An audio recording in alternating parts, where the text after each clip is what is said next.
You're just 18. Possibly you can't even drink right now. At the same time, you're legally investing lakhs into really good startups. I was given access to computer when I was 6 years old, like when I was first standard. I want to cite an example of your name to fame, a recent video that got viral. Caleb, he came to the house. He wore his Ray-Ban glasses. He's like, I want to shoot this video. It blew up basically. Collectively on Instagram, it has like 7 million right now. What is the size of your fund currently? 2023, we raised $500,000. Then 12 months in, we raised 350K. And then another 120K. And then after this, we have not disclosed it. A couple of friends of yours also call you Sundar Pichai because you look similar to him. Came in like very recent. Somebody even posted a tweet on me comparing both on facial structure. I also know a story of yours about cold emailing. It's around Mark Cuban. How did you get him to reply? I've been emailing Mark since 2023. It just feels like you're on a mission to do something. What is that something? In India, if you come from IIT, IIM, they'll give you money. Otherwise, you literally need to beg VCs in India. We try to remove that. We don't care which college you come from, which degree you have. If you have a good idea and you are a founder fit person, we'll fund you. Hi, Suhas. Hi. I ideally want to start this way. You're just 18, right? You're not even legally there to, possibly you can't even drink right now. And at the same time, you're legally investing lakhs into really good startups. How does this happen? An 18-year-old become a VC? I want to cover that story. But before we get into that, what I want to understand is, and possibly what I want even our audience to understand is what exactly or who exactly is a VC, if you can explain. Yeah, so first of all, thank you for inviting me. It's an honor to be here. Coming back to your question, a VC is a person who has money. They raise money, they have that money in their bank account, and they go scouting for talents across country or maybe companies and look for people who are building the next big thing and possibly invest in them and take little profit from what they make. So that's what venture capitalists do. They take money, go around searching for people, invest in them, take a fraction of percentage in their company, and then probably make profit or that's like a bet, but in a legal way they do. So pretty much that's what every VC in this world does. And you are super young. How did you become someone like that? I keep telling everybody like I never wanted to be in this field. It just happened. So I was builder. I was building projects, side projects. I built my first company and sold it. I used to work as a software engineer and all of those. But when I started building and when I actually wanted to raise capital in India, from India, it was hard. Like nobody can take a bet on any 16-year-old or 17-year-old in any, probably in India maybe. I've seen people in the US do it, but that never happened here. And I was like, what if we can help this landscape, change this landscape, right? Probably by helping them in their early times, giving them conviction, resources, mentorship, and everything. So that's how this arc from builder to founder to developer to VC came in. I don't have any data to back this, but possibly you are among the youngest VCs that there are in India right now. You were saying something about your first company and how you sold it. How did that happen? What was the process like? So this was 2020. COVID was there. School was online. I was like building stuff. And there's this platform called Replit. And back then it was not like how the AI boom is going on. It was not about co-pilots or agents. It was more about you building your scrapey projects and publishing them, and community used to see it. So I used to build some of them. I built like 10 different projects before the one blew up. So the one which blew up was like text to handwriting. I was in ninth grade that time. I wanted to submit my notes, but I didn't want to write it. It was an online class. Nobody expects you to write notes and submit it, right? So I built this tool. My teachers used to send me a document. I used to upload it, and it used to give me a written PDF. I used to upload that. I never wrote. Okay. And this blew up on Replit. Every person on the community upvoted it. And that's when I saw like, if you can solve something for a personal lead, probably there's 100 people who might like it. And that's my entrepreneur journey started. I used to build some tools like this. Back to back, I had few viral products, and it was under a portfolio. I never intended to call it a startup. Okay. And then this person from Toronto reached out to me like, hey, I like this product.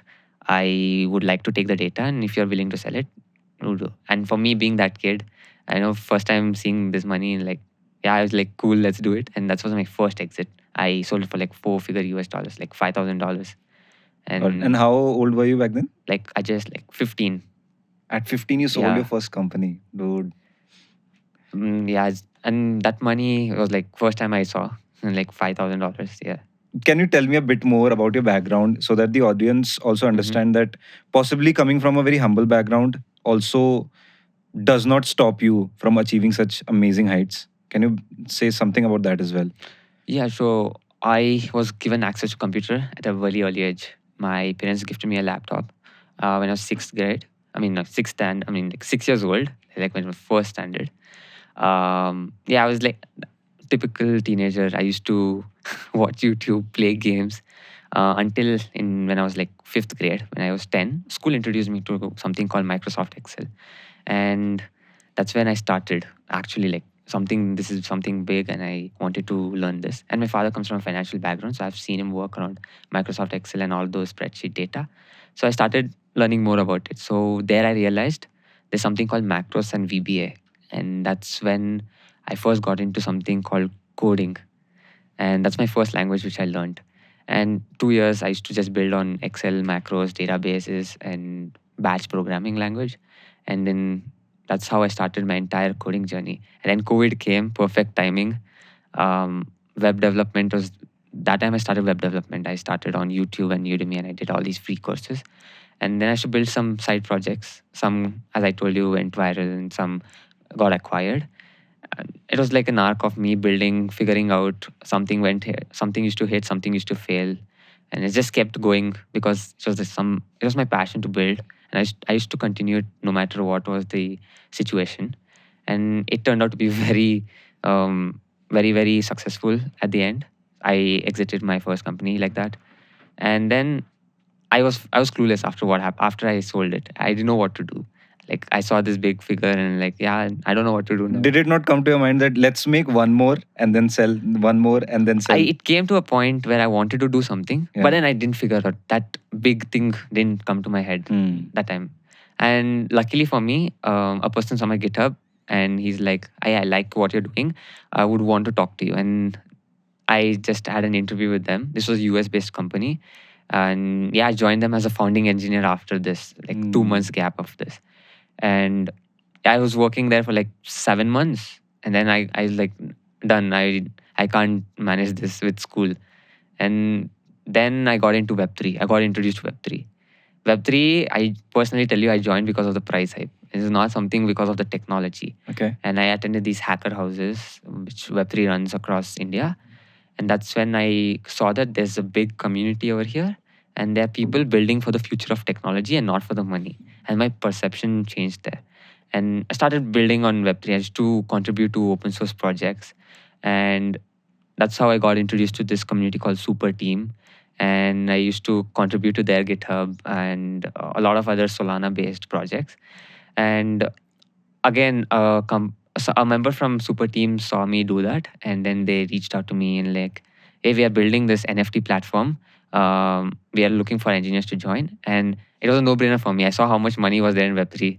I joined, and 1 year almost I worked for them. I was working on the smart contracts, the wallet management and asset management for the NFT platform.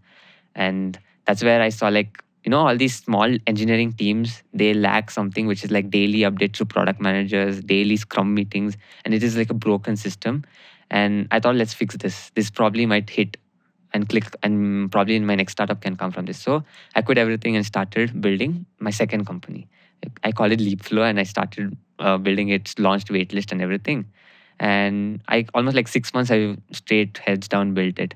And I was not able to launch it though, Why? because big players entered the market. Mm. MCP came out. Zapier also probably launched with a similar feature. And me bootstrapping it was hard. And scaling it was also very hard because AI and compute credits are required.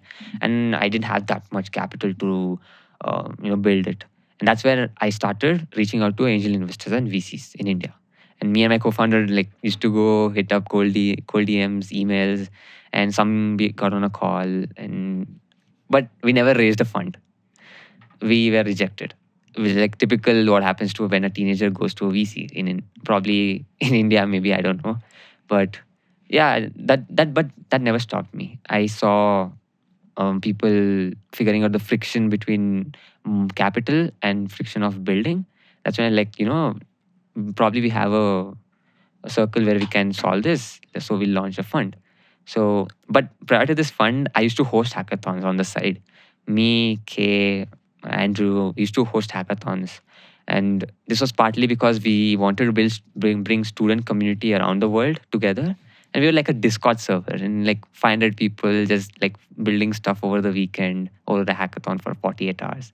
And it was fun until it was like boring. After 5 hackathons, we were like, this is too boring. We raise fund for like 1 month. Next month we host hackathon, and then we go on a break, and then again we come up. So like this, we hosted one in Bangalore, SF, Toronto, Vancouver, London, and we were, this is too boring. Let's try to build an actual impact.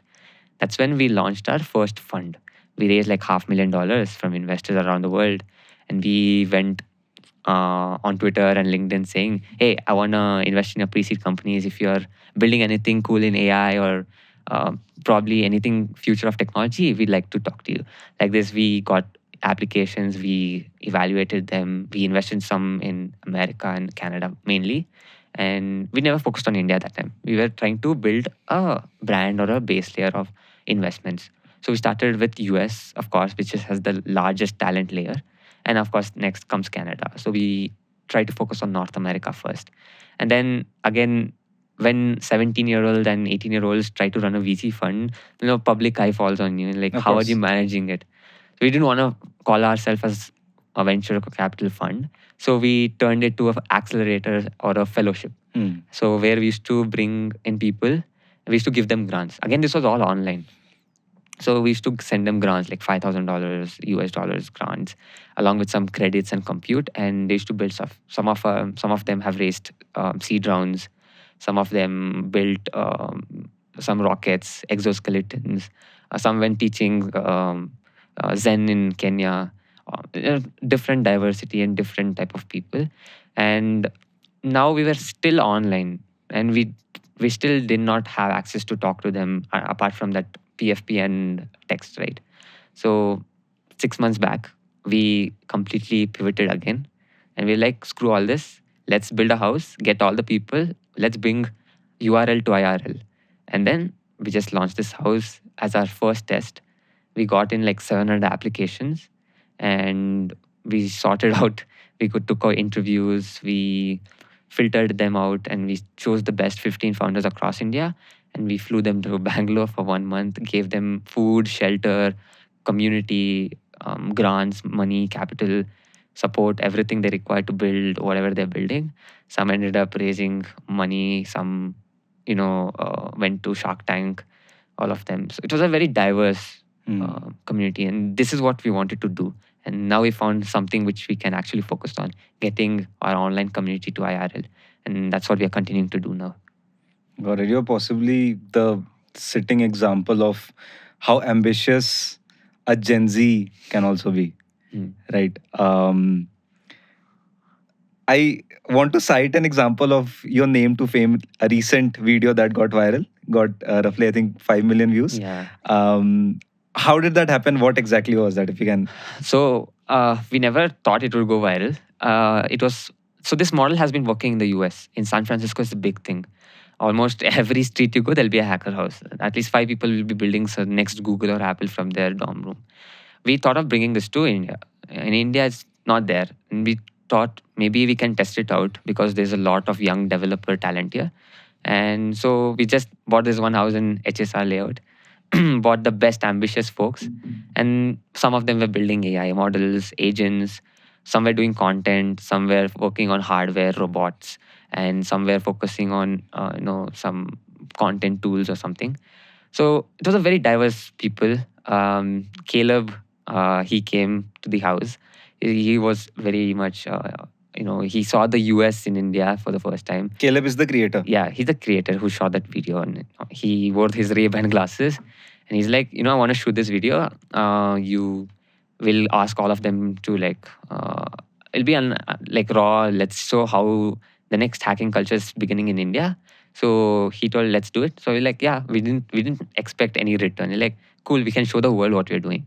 So we did this raw video where I went touring every people what they're building. Some were building noise cancellation devices, some were building hardware, robots, AR glasses.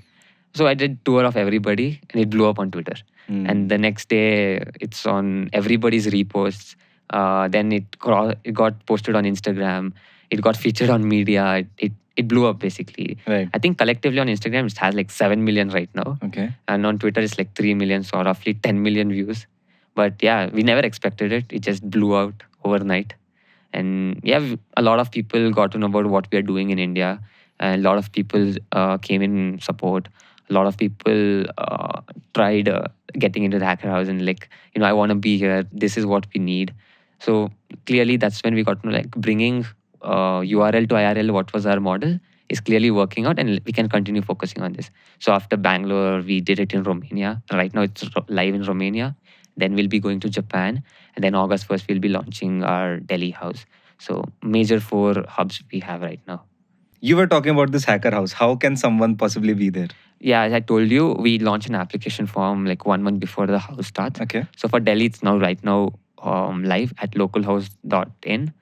And once an application applies there, we review it, and then we see for what they have built past. So it can be their GitHub link or proof of work, what they have done. And based on that, we'll see the founder. First, we look at the founder, not the idea. So we go the founder person first. So we'll see how well he has built previous projects. Can he deliver what he's written on the application? And then we'll see the idea, if it makes sense with what he's trying to do. And then we move him to an interview call. And there we will try to vibe, if this guy can be a good fit for the house. And post that, we'll let them know if they are in or not. But we don't cut it off. Like, even if we reject them, we don't cut them completely off. We'll still keep them in loop. We'll provide them the digital access, which we still give. And people who get in, we provide them the IRL and the complete bundle of support what we have promised for.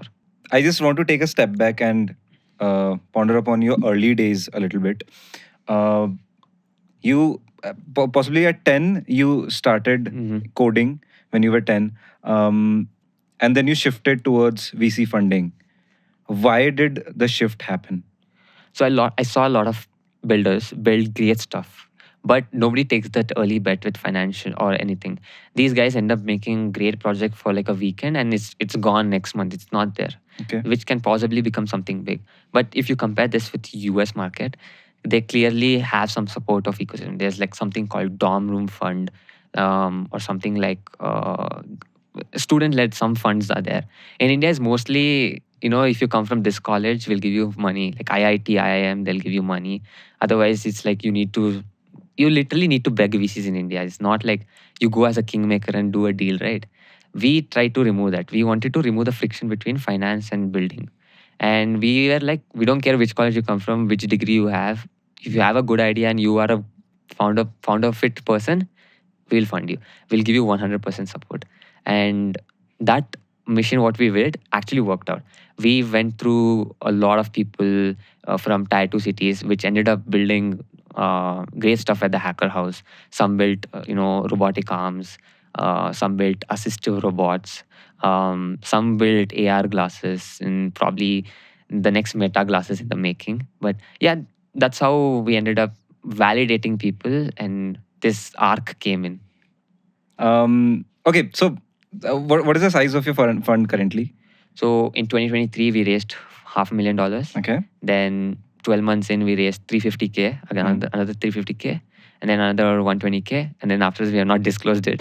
But Okay. added up, that's the fund which is publicly available. Got it. And we are yet to disclose our funds, which in the coming few months, we might disclose it. Okay. So as of now, I'll just take a rough estimate of 2.5. Yeah, I can. Is that fair? Yeah. Okay, cool. So how does someone, let's say someone like me, right? Okay, or possibly even younger. I'm 26 now. Someone who is, let's say 18 like you, has a great idea. How does that person reach out to you? My DMs are literally open on any social Okay. media. Are you that active that you go to No, all the DMs every day? I don't go through all of them. Weekly once I reply to all the cold emails though. Okay. I try to get the support out to all the people who are trying to go. But yeah, anybody from our team you try to email will try to get back to you ASAP, or at least my teammates will do it. But we are very much open to listening to every idea. We reply to every DMs, almost every DMs, not every, and can't promise also. Sometimes because of this video which went viral, we got like thousands of inbounds which we couldn't reply. Certain cases, of course not, but applications when you submit, we give you a honest feedback. We give you validation. We have mentors which are YC founders or have raised millions of dollars in venture funds. We give you mentorship through them. And yeah, end of the day, we try to provide you support verbally or financially, both ways, or probably help you retrospect what you're building. All right. I also know a story of yours about cold emailing. Yeah. I think it's around Mark Cuban. Yeah. You emailed him 8 or 9 times and you got a reply back. What exactly happened there? How did you get him to reply? I have terrible emails from when I was small. Okay. This is back when? This is like recent 2024 only. Okay. I have been, but I've trying to been emailing Mark since 2023ish. But yeah, it used to be for either idea or suggestion or probably can I do this. It was basically for advice as to email, which was terrible back then. And I wanted to start a venture fund, right? So I wanted to ask him how will you take bet on early people without knowing any PMF or anything, without getting to know anybody, right? So that email he replied. He's like, fund hungry people who are ready to build anything and who are like proactively trying to build something but they're not getting the support. Go search them. That's it. We just followed that entire scheme. Right now, 1 year. It's been 1 year since running EVM Capital. That's like my second venture fund where I do micro grants. It turned exactly 1 year, and so far people have raised 100K, got into ODF, raised from Balaji Srinivasan, went to network school, got into Nautilus, some got into MIT Sandbox. A lot of things happened in just 1 year. So that entire motive is still our thesis and it's working. Got it. You got a grant too from Microsoft, right? Yeah. I think a 150K US dollars. Yeah. What was that about? How did you get that? So when I quit that Web3 job, Right. I wanted to build that AI company which I was talking, right? It required credits, and I couldn't afford any of those compute credits, either be GPU or either be cloud. So there's the Microsoft Accelerator program where you apply with an idea, and if it's a good fit, they will give you 150K US dollars in compute credits, in cloud, in every support of building the next company for the next 6 months. You have a runway of credits. So we were fortunately selected for that, and we our entire bootstrapping was done because of that. We built our first prototype with fund we got from that, the credits we got, and yeah, entire journey started from there. Without that, I don't think Leapflow would have been an idea, and I don't think we could have even tested out the market. But yeah, that's how anybody can like get into the accelerator program if you have a good idea and a good deck or a memo which you can send them across. And I think it runs every year. I don't think there's a fixed deadline. You can apply any time of the year. Once you're selected, you will get access to all these benefits. Got it. I understand that you don't really come from a very money-minded or possibly earning a thought of mindset from all of this. But how much do you think to continue this mission of yours? How much do you think is enough for you to stop working? Probably 100 crores. Okay. Yeah, maybe, I don't know, 100. But I have a goal, like once we need to raise $20 million, I think that should be done. So maybe 100 crores. But yeah, right now it's more on getting the base layer, right? So money we burn a lot in the initial phases. Right now, since our biggest investment right now is the Delhi house, probably we have burned a lot in the first phase. But now, because we need to build that ecosystem, we have to do this in the beginning. So right now it's all on the real estate side. We are burning money on getting the houses ready, getting the ecosystem ready. So, but yeah, once that's done, I think we should be ready with all the other part of support system, which can be grants and all of those. Such amazing stuff coming from someone who's just 18. And whenever I'm saying this, I mean just out of respect and possibly something that I admire in you. You launched something for the young founders as well. It's a flight fund Yeah. for hackathons. How did you come up with that idea? That idea was done in 48 hours. Oh my God. Tell me the story. Yeah. So my co-founder is K. He's from Swiss.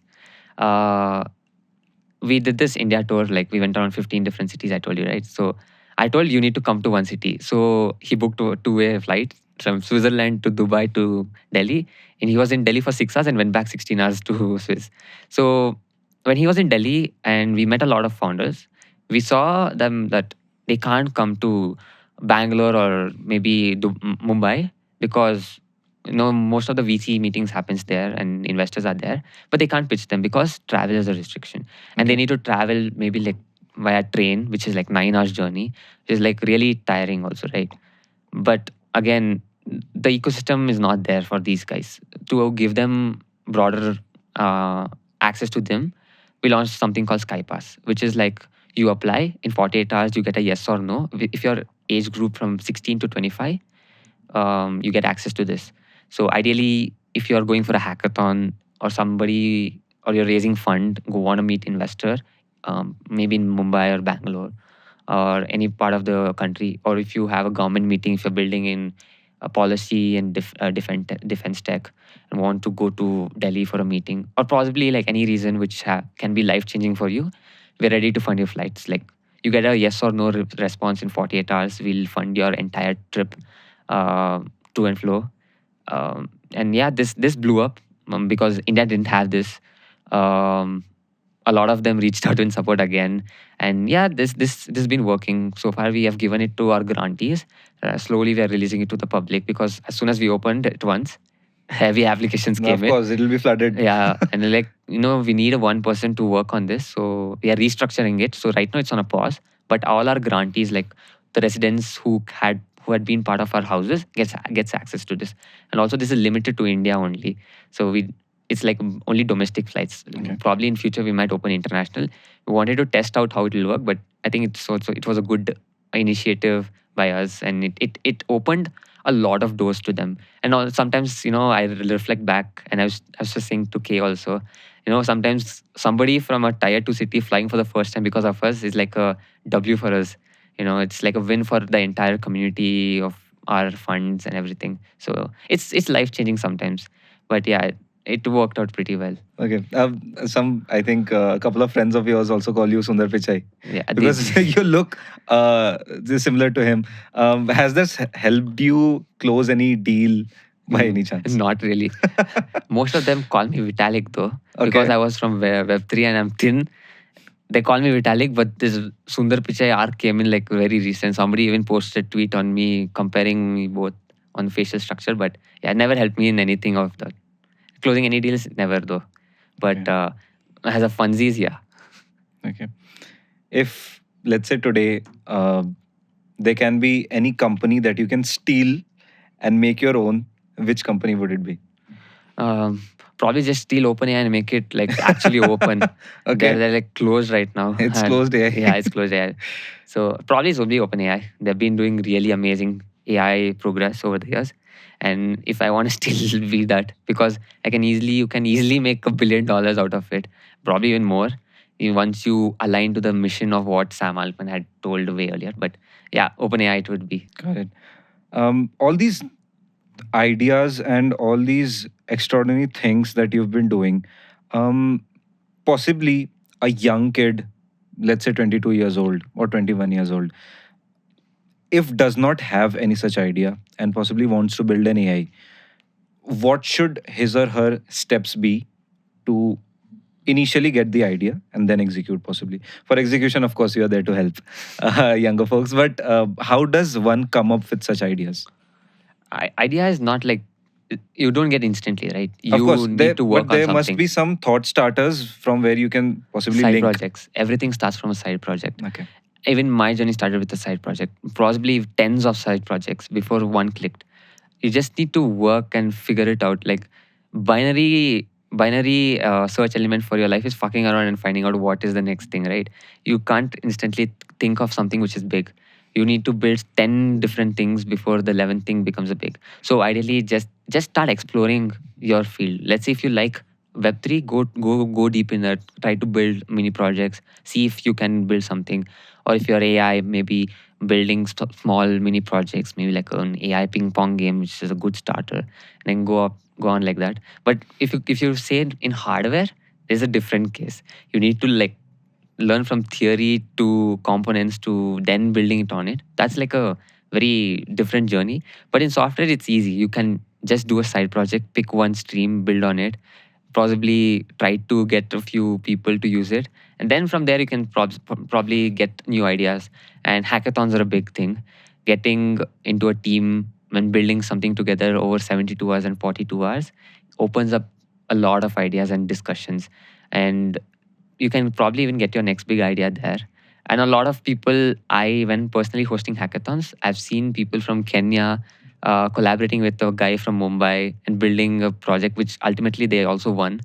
So it's very much doable. You just need to find the right people who are aligned to building something, and just try to build more or like small mini projects before you start something big. That's the simple cheat code which everybody probably can follow, and it's very much free. Starting a side project is like dead simple, Yeah. because there's Versal which helps you with student benefits. There's GitHub with student benefits, so you can reach at least like 50 people to use it, and from there you can possibly just find something big, and then from there you can build whatever you want. Having a base layer which is like your side projects can take you a long way. Are you planning to go to a college? Yeah, I got into universities in the US. So my first goal was the US to get into the ecosystem.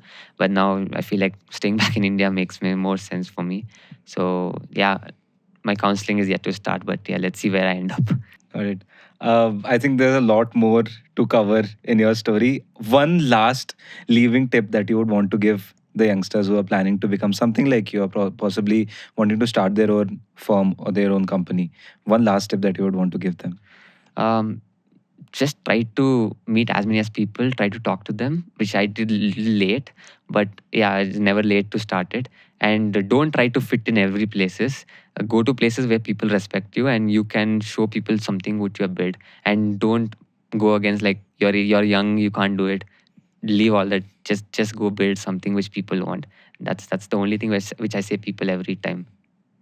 Great, great. That was a lovely conversation, Suhas. Thank you so much for coming in. And I hope the younger generation gets to learn a lot out of you. I am admired and I am inspired right now.